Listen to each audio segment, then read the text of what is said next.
Doctor Saurabh Agarwal, PhD इन वास्तुशास्त्र, भूमि ऊर्जा एवं वास्तु विशेषज्ञ, जो आपको वास्तु के हर पैमाने पर देते हैं एक सटीक राय, जैसे रेसिडेंशियल वास्तु कंसल्टेशन, कमर्शियल और industrial vastu planning, plot selection and layout guidance, energy balancing and remedies, puja घर एंड मेन एंट्रेंस वास्तु। अधिक जानकारी के लिए कॉल करें इस नंबर पर। Office address Shri Ghanshyam Agrawal, Bata showroom, Hanuman Chowk, Balaghat.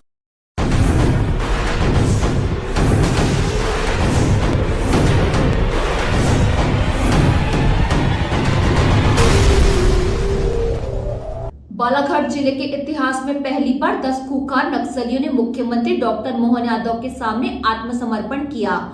इन नक्सलियों में हार्डकोर नक्सली सुरेंद्र उर्फ कबीर पर ही 77 लाख का इनाम था। रविवार को पुलिस लाइन में आयोजित किए गए पुनर्वास से पुनर्जीवन कार्यक्रम के दौरान सीएम मोहन यादव ने नक्सलियों को संविधान की पुस्तक प्रदान की।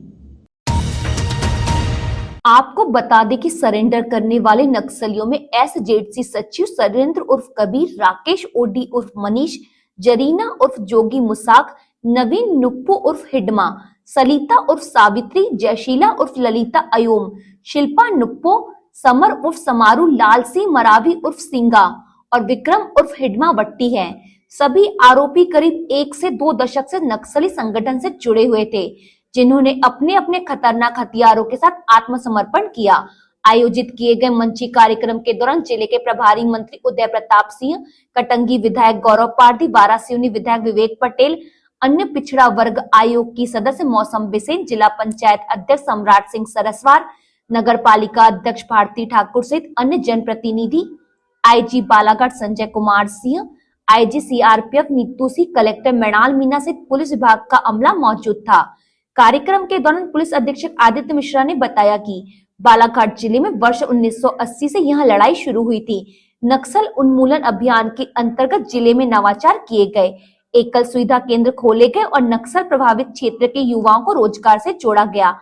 हाकफोर्स, CRPF एवं जिला पुलिस बल के दबाव के कारण पिछले 2 माह में 2,81,500 रुपए के इनामी 11 नक्सलियों ने आत्मसमर्पण किया है। सरकार ने जनवरी 2026 तक नक्सलवाद के खात्मे का लक्ष्य रखा है, लेकिन बालाघाट जिले में इस लक्ष्य को समय सीमा से पहले हासिल कर लिया गया है। पहले जहां बालाघाट क्षेत्र में कभी 6 दलम हुआ करते थे, वहां पर आज केवल सिर्फ कुछ चुनिंदा नक्सली बचे हैं और 1 दलम शेष है। नक्सल विरोधी अभियान में उसको और प्रभावी बनाने हेतु वर्ष 2025 में कुल 9 नए कैंप्स स्थापित किए गए हैं। मध्य प्रदेश में नवाचार के तौर पर अस्थायी पुलिस कैंप बनाए जा रहे हैं, जिसमें कम समय एवं कम लागत से रणनीतिक लाभ मिलता है। नक्सल प्रभावित क्षेत्रों में आम जनमानस को सुविधा प्रदान करने हेतु कुल 46 एकल सुविधा केंद्र भी खोले गए हैं। नक्सलवाद अब अपनी अंतिम सांसें गिन रहा है। शेष बचे नक्सलियों के विरुद्ध बालाघाट जिले में एवं सीमावर्ती राज्य, जिसमें छत्तीसगढ़ एवं महाराष्ट्र हैं, के साथ लगातार मिलकर संयुक्त अभियान संचालित किए जा रहे हैं। वह दिन दूर नहीं है जब बालाघाट पूर्ण रूप से नक्सल मुक्त होगा। पुलिस महानिदेशक कैलाश मकवाना ने इस अवसर पर बताया कि देश में आजादी के बाद सबसे बड़ी आंतरिक समस्या नक्सलवाद थी। मार्च 2026 तक देश को नक्सलवाद से मुक्त करने का लक्ष्य रखा है। इस लक्ष्य को हासिल करने के लिए प्रदेश के हाक फोर्स के बल में वृद्धि की गई। एंटी नक्सल अभियान के अंतर्गत नक्सल क्षेत्र में नए कैंप लगाए गए और इस अभियान को गति प्रदान की गई। आजादी के बाद यदि देश की कोई सबसे बड़ी आंतरिक समस्या थी तो वो नक्सल समस्या रही है, और माननीय प्रधानमंत्री जी और केंद्रीय गृह मंत्री जी द्वारा एक लक्ष्य निर्धारित किया गया था कि मार्च 2026 तक इस समस्या से देश को मुक्त कराना है। माननीय मुख्यमंत्री जी ने पूरी गंभीरता से इसे लेते हुए एक स्पेशल DG रैंक के अधिकारी श्री पंकज श्रीवास्तव को एंटी नक्सल ऑपरेशन की कमान सौंपी और यंग अधिकारियों को यहाँ पर पदस्थ किया। हॉक फोर्स SSU में बल वृद्धि की गई। निरंतर बैठकें करके उन्होंने निर्देश दिए और नए कैंप दूरस्थ क्षेत्रों में स्थापित किए गए।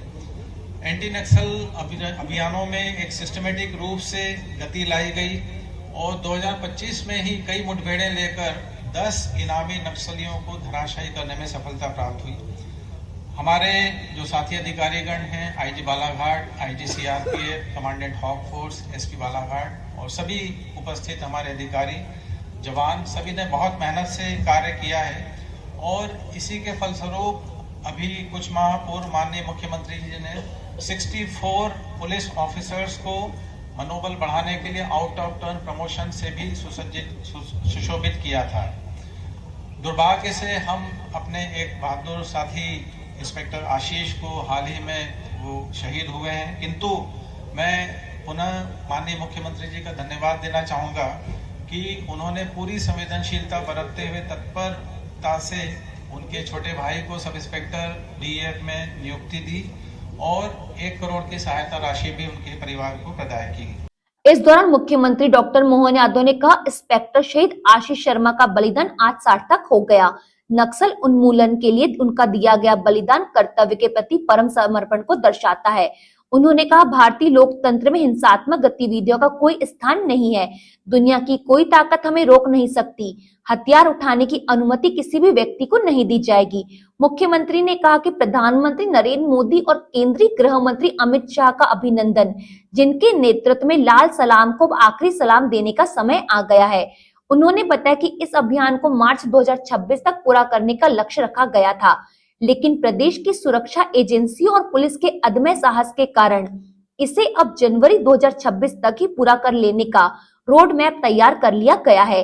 आज बालाघाट की धरती पर एक ऐतिहासिक पल देखने को मिला है। हिंसा का मार्ग छोड़कर मुख्य धारा में लौटना साहस और संकल्प का प्रतीक है। प्रदेश सरकार हर उस व्यक्ति का स्वागत करती है जो हथियार छोड़कर विकास और शांति का मार्ग चुनता है। बालाघाट पुलिस सहित हाक फोर्स और पूरा नक्सल विरोधी अभियान की सफलता का बहुत बड़ा दिन है।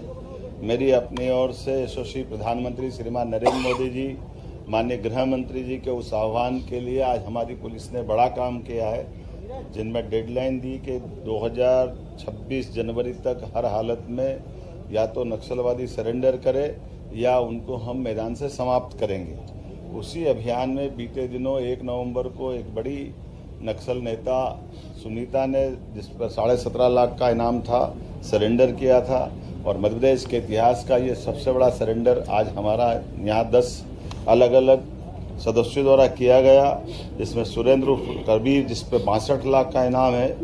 इसी के साथ राकेश ओडी, मनीष पिता समरथ, इस पे भी 62 लाख का इनाम मध्य प्रदेश, राजस्थान और महाराष्ट्र पुलिस द्वारा, तीनों राज्य की पुलिस जिनको ढूंढ रही थी। समर उर्फ समारू, इस पे 14 लाख का इनाम। सलिता उर्फ सावित्री, इस पे 14 लाख का इनाम। विक्रम उर्फ हिडमा, इस पे 14 लाख का इनाम। लाल सिंह मरावी, इस पे 14 लाख का इनाम। शिल्पा निप्पो, इस पे 14 लाख का इनाम। जरीना जोगी मुसाक, इस पे 14 लाख का इनाम। जयशीला उर्फ ललिता, 14 लाख का इनाम। नवीन नुप्पो, इस पे भी 14 लाख का। कुल जमा लगभग 2 करोड़ 36 लाख का इनाम इन विविध अलग अलग प्रकार के 10 नक्सलवादी दलम पे था। इन्होंने सबने पुलिस की योग्य कार्रवाई के कारण से अपने आप को सरेंडर किया है। मध्य प्रदेश सरकार सारे अभी भी बचे हुए जो कुछ, यद्यपि हमारे राज्य में बहुत थोड़े से बचे हैं, मैं आपके माध्यम से भी अपील करूंगा कि आइए हम सब पुनर्वास की नीति के माध्यम से उनके जीवन की भी गारंटी लेंगे, लेकिन ये समय सीमा भी है और यशस्वी प्रधानमंत्री श्रीमान नरेंद्र मोदी जी और गृह मंत्री जी का हमारा सबका संकल्प है कि हर हालत में हमारी धरती पर नक्सलवाद का हम खात्मा करके रहेंगे।